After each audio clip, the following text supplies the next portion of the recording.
yeah, I'm introducing not the next speaker yet. Maybe it's one of the next speaker. I want to introduce someone else, and I want to do something with you, interaction. We want to say welcome to someone, and we want to say welcome to Naya. So if you're not wondering who's Naya, Naya is the newest member of our JS and NG family. More of you knowing Wasim from the Angular or from the JavaScript community. Last night he get his baby girl was born, so we want to just make a selfie with you and say welcome, just wave your hands, okay? No words on photos. So that's it. And I guess in about 15 years, maybe Naya will be here on stage and say, welcome to JS Poland, like this, okay? So I need wave, yeah.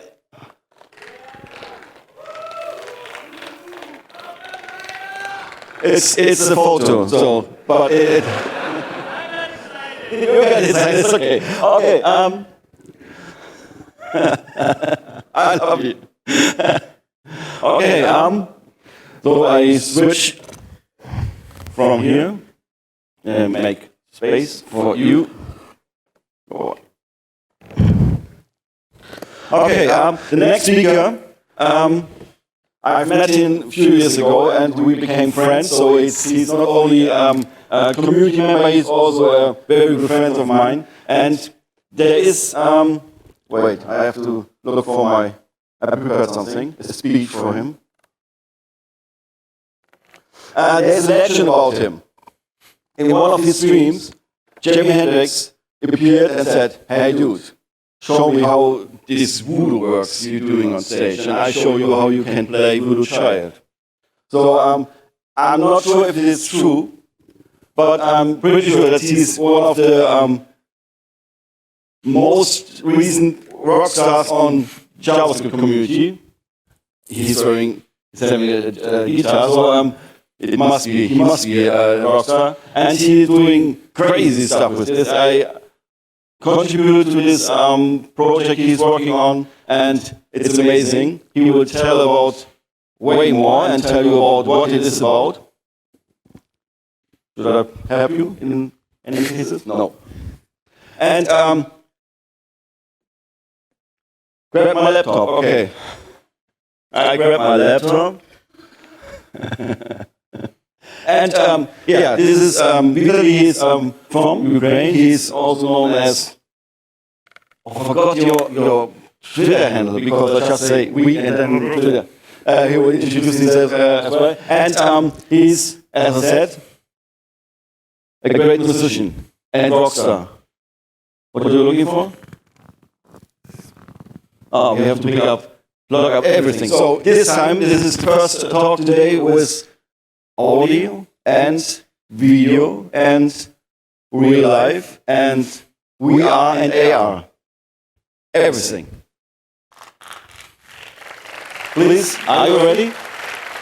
Not yet? No. There we go. Welcome. Big applause for Vitalii and his voodoo on stage.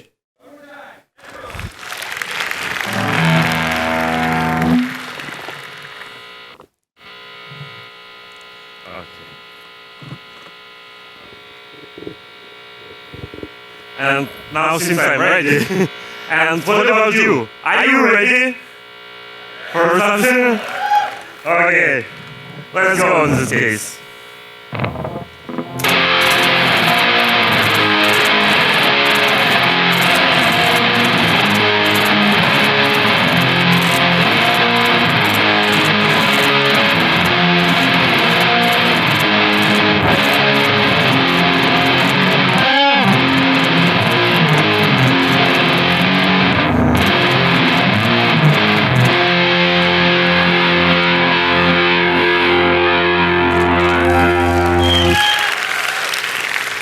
Thank you. So, the topic of this talk is web audio and how to process a guitar or any other instrument using it. Before I start about this topic, few words about me. I'm lead software engineer working for a company called EPAM. I'm co-organizer of Angular Wroclaw, and I use to play a guitar as a hobby. So don't judge me for my ugly playing. I'm just a programmer who do it as a hobby. You can find me on Twitter and read my blog. There's a bunch of material regarding web audio, Angular, Houdini, and this stuff. So, what is a... wait. Come on. So, what is actually a web audio? It exists for a while, but not a lot of developers have used it. So basically, it is a unidirected graph that contains some audio nodes. Connecting those nodes and creating those graphs, you can create some effects or even create music, like beats or something like this. But my talk mostly concentrating on live processing of instruments. So how it look like? You have some context, the main thing that allows you to create nodes and connect them. You have some input, a bunch of nodes between them, and an output. And you create some effects using these nodes. And it's pretty similar to real guitar stack. We have an input, our instrument, we have an output, in this case, cinema. And between them, we have some soundboxes, effects to create some crazy sounds and notes. First of all, to create some effect, we actually need to connect our guitar to laptop using web audio and get sound inside the browser. So, first of all, as I said, we need to create a web audio context. It is the main point that allows you to create audio nodes. After that, you want to request audio. Calling navigator get user media. And also you can catch errors if user haven't allowed you to use audio. But hey, wait, I have an audio constraints. Just calling web audio true isn't enough to process an instrument. Why? Because browsers by default apply a lot of optimizations to the sound, for example, noise cancellation and things like that. But it will reduce the signal from our instrument. That is why we should pass some additional configuration into it, like disable echo cancellation, provide latency hints, and things like that. After we have our source from the guitar, we need to connect, create media stream from this line input and connect it to some destination. And audio context give you a default destination that is that things that you selected in the system, like speakers or headphones, whatever. And that's it. You just get the sound. Usually when you get the sound, you want to somehow control the volume of the sound, not make your neighbors crazy or something. So how we can do it? We have a gain of audio signal. We can imagine our audio signal as a sine wave. And reducing the amplitude of the sine wave, we reducing or increasing the volume of the sound. And it's easy to do with web audio. We just need to create a gain node, special node, that allows us to control gain and apply some value, like half. It means that it will be half of original sound, or we can multiply it by 2 and get it louder, amplified for us.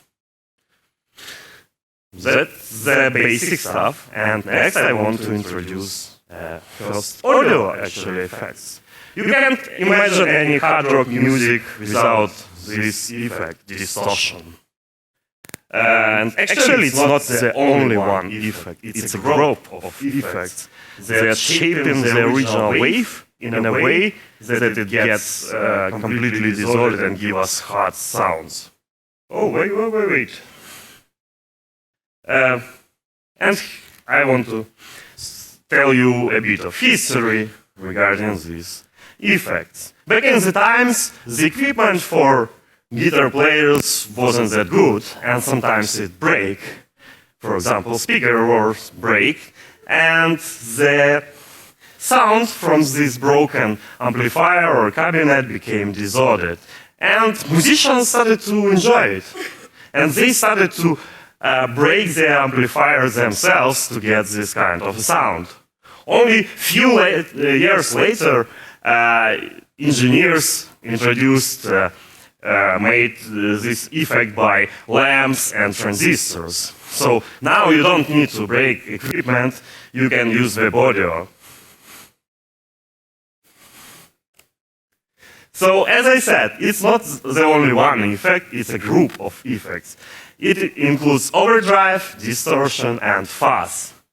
What is the difference between them and how they shape the sound? So again, our input sound is a simple sine wave.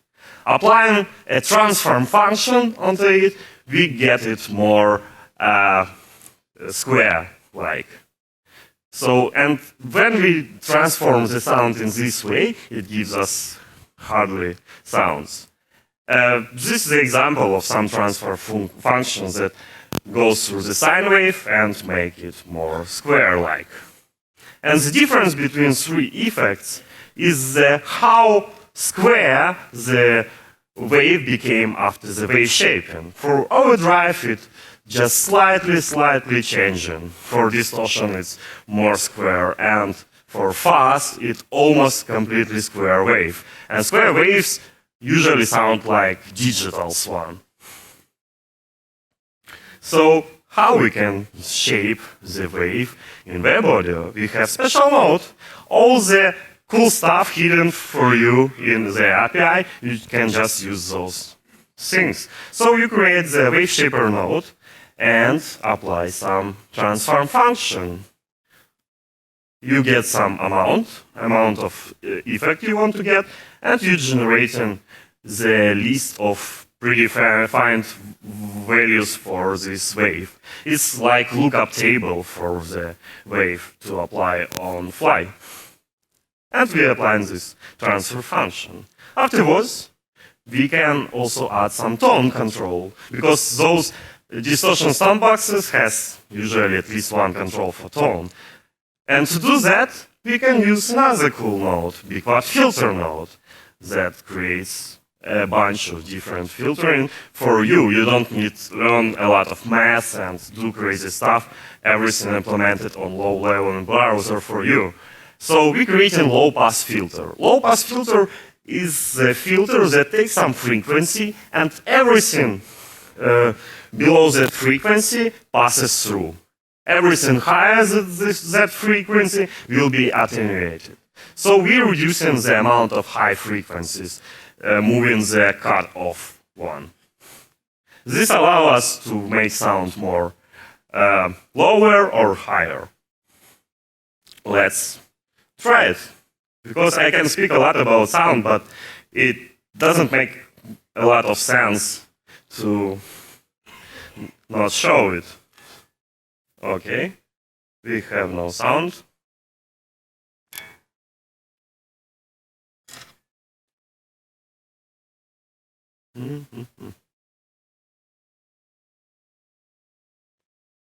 Interesting. Okay. It seems that something went wrong. Let's check the preferences. Okay, have wrong input.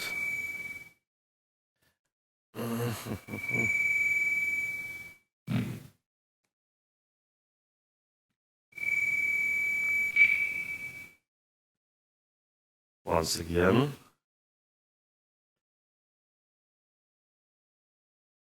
Okay, input and output. Now it should be correct. Okay. No? What's wrong? Let's reload and apply new source. Okay, here we go. So we have a clean sound, yeah, without any effects applied. Let's try to use some overdrives.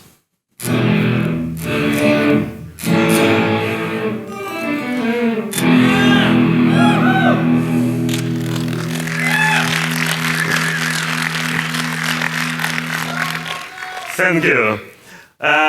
Let's try another one overdrive. So it's not really heavy.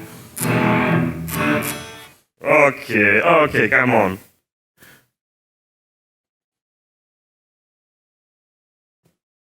Too many connectors.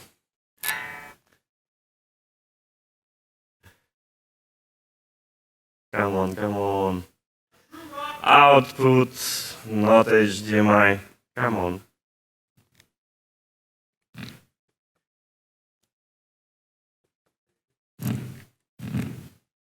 Oh, no. The correct one.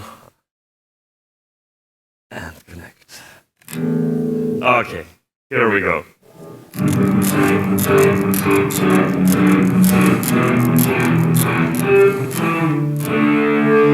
And here I have controls for tone. Let's track some higher frequencies.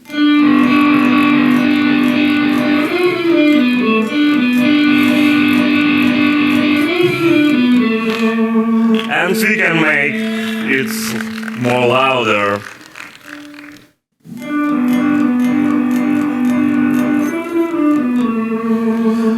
Okay, that was distortions.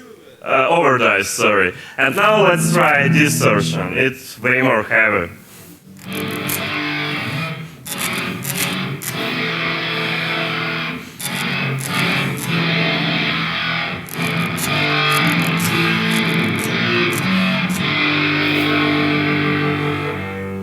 This one more noisy, but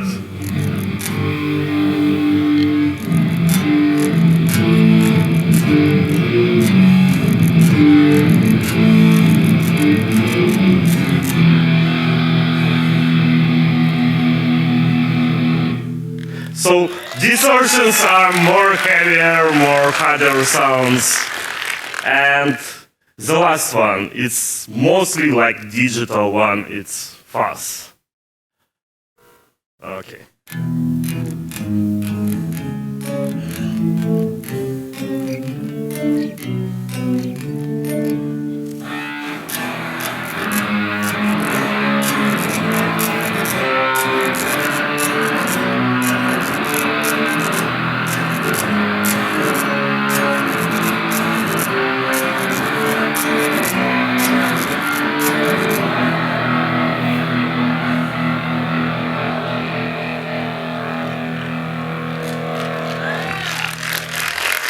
Okay, thank you.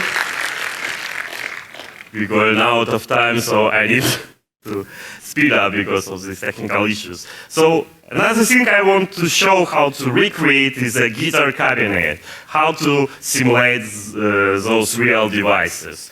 And to recreate real devices, like guitar amplifiers and cabinets, we will use something called impulse response. What is impulse response? If you think about that a photograph is a snapshot of a light at some point, in this case, impulse response is a snapshot of sound of some device at some point. So it is a short recording, just a bit of seconds, that gives you ability to recreate its sound simulated at some point. How we can do it with using web audio? We have a special node called convolver node. Creating this node, we can download this impulse response, apply it to convolver node, and connect to our audio graph. And this allows us to simulate real devices. After we apply some impulse response, we want to create some equalization for it. For example, at least 3-band equalizer. So we need to split up our frequency band into 3 groups. Everything below 500 goes to bass. Everything between 500 and 300 goes for middle, and everything higher than 300 goes for high frequencies, treble. And to create this kind of groups, we're using Biquad filter nodes, but different types of them. We're using low shelf. It takes the frequency and amplifies or attenuates everything below this frequency. Peaking filter do the same, but for a range of frequencies with the middle frequency set. So we can set the middle frequency and amplify those bands. And high shelf is just the opposite of low shelf. Everything higher than the cutoff frequency could be attenuated or amplified. So let's try some guitar cabinets. So without cabinet simulation, the sound looks like this. And now we will apply some impulse responses.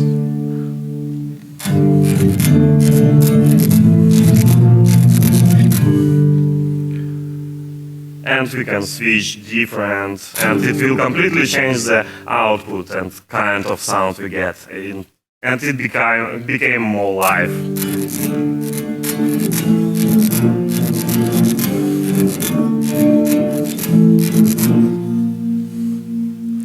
But with some distortion, it will be more noticeable, the difference.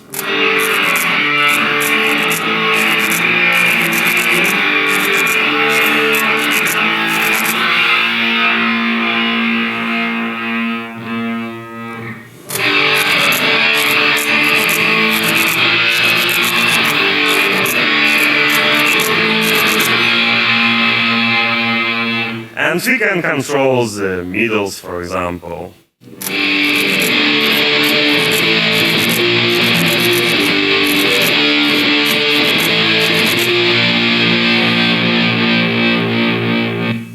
Also, using this technique, you are allowed to create an effect called reverberation. So, sound without reverberation.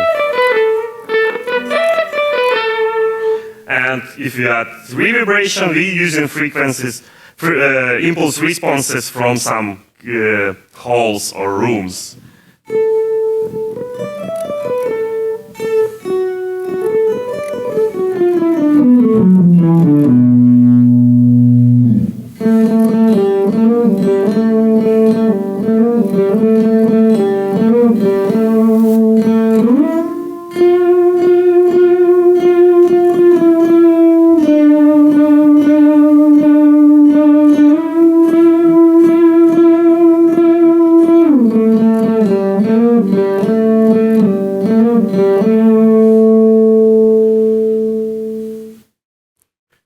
So this allows us to make our effects more realistic, more lifelike. So let's do a quick recap. So what we learned how we can connect guitar, how to connect its volume using gain nodes, how to create distortions using wave shapers and control the tone using Biquad filters, and how we can create a cabinet emulation using impulse response and convolver node. So basically, that's all that I have. And what I want to say that there is no need to become a 10x developer, but you can actually become a rockstar developer using Web Audio API. And I want you to try it out. The application I wrote is open source, everything available on GitHub. You can even contribute, create issues and things like that. So please do and try to experiment it yourself. Again, thank you very much for attending and listening for that. Thanks. Bravo! True rock star!